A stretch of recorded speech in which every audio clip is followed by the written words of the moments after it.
Hello everyone, my name is Simran and I am going to teach you mathematics. And today students will be starting the last exercise of your syllabus, that is 15.4, all about the another way by shadow play. That is, how can you visualize various things by shadow play? कि मतलब shadow की help से आप different objects को कैसे visualise कर सकते हैं, कैसे देख सकते हैं. Alright students, so for example by shadow play students, a shadow play basically what you need for making a shadow, you need a light source, right students?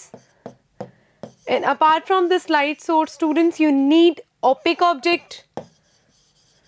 What is opaque students? Opaque is something that cannot allow the light to pass through that, right students? And last one is screen to obtain the shadow. So students, if you have these three things, then you can have the shadow completely. ठीक है, कोई भी एक light source होता है, उसके बीच में क्या होता है, कोई ओपेक ऑब्जेक्ट होता है और लास्ट में एक स्क्रीन होती है. हमें पता है light travels in a straight line path. So when a situation comes that in particular the path of light there comes an opaque object, that particular object don't allow the light to pass through that, and thus its shadow is obtained on the screen, right students? So basically you can have the visualization of various objects by the shadow play. For example students, these are the light sources, right? That is sun. ये light sources हैं. ये जो cup पड़े हैं ये opaque objects हैं. Then we are having their shadows in this particular form on the ground, that is representing as the screen. और देखिए कप का पोजीशन चेंज होते ही शेडो का जो शेप है वो भी चेंज हुआ है, शेडो जो है वो भी डिफरेंट हुई है. सो बेसिकली कभी भी अगर हम शेडो की बात कर रहे हैं तो distance of basically light source and opaque object के बीच में कितना डिस्टेंस है उस पे शेडो का शेप साइज डिपेंड करता है, प्लस ऑब्जेक्ट की पोजिशनिंग भी डिपेंड करती है कि शेडो किस टाइप की दिखेगी, right students? Looking at the first question based upon this concept students, the question number 1, a bulb is kept burning just right above the falling solids. Name the shape of the shadows obtained in each case. Attempt to give a rough sketch of the shadow. You may try to experiment first and then answer these questions. So basically आपको क्या करना है इस question के अंदर, you have to make the rough sketch of the shadow. इनसे क्या rough shadow मिलेगी उसका एक रफ स्केच बनाना है, साथ में वो शेप बतानी है कि शेडो कौन कौन से शेप के बन रहे हैं इन तीनों केसेस में, ठीक है? बट इससे पहले आपको अपनी घर पे अपनी क्लासरूम में एक्सपेरिमेंट करना है और उसी पे बेस स्केच और शेप बताना है स्टूडेंट्स आपको. फॉर एग्जांपल स्टूडेंट्स, अगर यहाँ पे हमारे पास एक बल्ब है फॉर एग्जांपल, ठीक है, if this is a bulb students, और यहाँ में हमारे पास कोई एक बॉल है, राइट? तो वी नो दैट कि लाइट स्ट्रेट लाइन में जाएगी, तो फिर वो क्या करेगी, किस टाइप का शेडो बनाएगी, सर्कुलर शेप का, ठीक है? सो इसका शेडो कौन सा बनेगा, सर्कल. कौन सी शेप में, सर्कल शेप में, ठीक है, सर्कुलर शेप, राइट स्टूडेंट्स?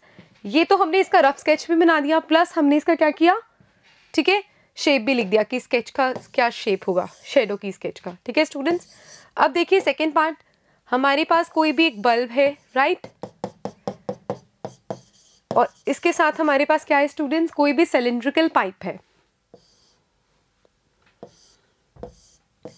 ठीक है? शेडो ने, लाइट ने स्ट्रेट लाइन में जाना था बट ये बीच में आ गया तो लाइट को अपने बीच से पास नहीं करने देगा, ठीक है? तो आपको कुछ इस टाइप की शेडो ऑब्टेन होगी, ठीक है? क्या होगा इसका शेप, रेक्टेंगुलर शेप, ठीक है स्टूडेंट्स? सो इसका क्या शेप होगा, rectangle, right? Looking at the third part students, अब यहाँ पे हमें कोई नोटबुक दे रखी है, तो ये कोई भी बल्ब है, राइट स्टूडेंट्स? अब देखो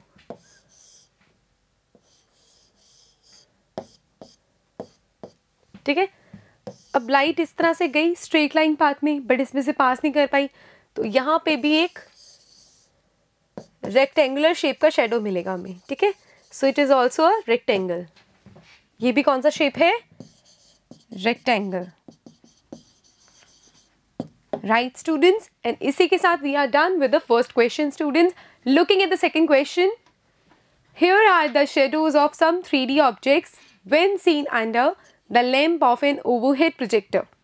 Identify the solids that match each shadow. There may be multiple answers of these. ठीक है, for these, right students? आपको इस क्वेश्चन में क्या बताना है कि कौन कौन से ऐसे शेप्स हैं जिनकी शेडो सर्कल होगी, कौन कौन से ऐसे ऑब्जेक्ट्स हैं जिनकी शेडो स्क्वायर में होगी. ठीक है, काइंड ऑफ दिस थिंग्स. जब अगर आप किसी भी उस टाइप के ऑब्जेक्ट्स को लैम्प के अंडर देखोगे किसी ओवरहेड प्रोजेक्टर की हेल्प से, तो आपको वो बताना है. सो स्टूडेंट्स, ऐसे कौन से ऑब्जेक्ट्स होंगे जो लैम्प के अंडर अपनी शेडो को सर्कुलर शेप पे देंगे? दैट विल बी, हमने देखा बॉल. ठीक है स्टूडेंट्स, कोई भी डिस्क होगा वो भी उसको इसी शेप में शेडो देगा. फॉर एग्जाम्पल स्टूडेंट्स, अगर हम बात करें किसी स्क्वायर की, ठीक है, तो कोई भी अगर क्यूब होता है ना, जिससे हम कलरफुल क्यूब होता है जिससे हम वो बनाते हैं, कोई भी कलर पैटर्न बनाते हैं, ठीक है, वो आपको स्क्वायर का शेप देगा. प्लस कोई भी डाइस होता है वो भी. Right students, looking in the next part, triangle. Triangular shape का शेडो कौन देता है? Birthday cap. ठीक है, सो ये होगा बर्थडे कैप. राइट स्टूडेंट्स, क्योंकि बर्थडे कैप आपको कुछ इस टाइप से दिखती है ना, काइंड ऑफ दिस, राइट. उसकी शेडो कैसी मिलेगी आपको? ट्राइंगुलर शेप की. रेक्टेंगुलर शेप में स्टूडेंट्स हमें कौन सा मिलेगा? Firstly cylindrical pipe,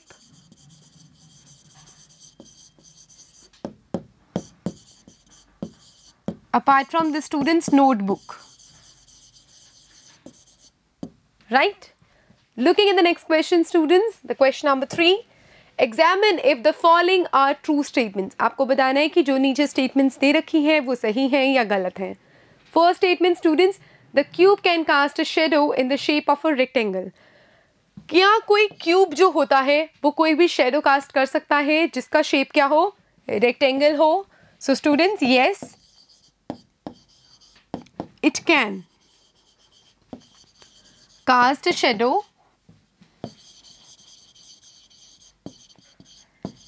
in the shape of a rectangle. ठीक है स्टूडेंट्स, जैसे फॉर एग्जाम्पल ये कोई बल्ब है, ठीक है, आपके पास कोई भी एक क्यूब था, जब ये ऐसे लाइट गया तो इस टाइप में आपके पास शेडो कौन सा आया? रेक्टेंगल फॉर्म में. ठीक है स्टूडेंट्स, तो डिपेंड करता है क्यूब का और बल्ब की पोजिशनिंग पे कि शेडो जो बनेगी वो रेक्टेंगल बनेगी या फिर कोई स्क्वायर बनेगी. ठीक है students, looking at the next statement students, अब क्या स्टूडेंट्स कोई भी ऐसा क्यूब होता है जो हेक्सागन शेप में शेडो कास्ट करे? हेक्सागन शेप स्टूडेंट्स किसी भी ऐसे सॉलिड की शेप होती है जिसकी 6 साइड्स होती हैं. कभी भी कोई भी क्यूब हेक्सागन शेप में शेडो कास्ट नहीं करता है. ठीक है स्टूडेंट्स, क्योंकि क्यूब की एक 3D ऑब्जेक्ट है जो कि या तो स्क्वायर के अंदर देगा अपना शेडो या फिर वो रेक्टेंगल की फॉर्म में देगा. ठीक है students, so no it can't is your answer. So students, इसी के साथ we are completed with the 15.4 exercise of your syllabus and along with this we are done with the syllabus of class 7's mathematics, and we have completely revised the 15 chapters of your syllabus. So students, I really hope that you all will practice these particular chapters at your home. So it was lovely teaching you all and it was a really nice experience. Now I really hope कि आप घर पे बैठ के इन सभी chapters की practice करेंगे and अपने exam में अच्छे से questions को attempt करेंगे without any mistake, formulas के साथ. So students, have a nice day to you all. Bye-bye.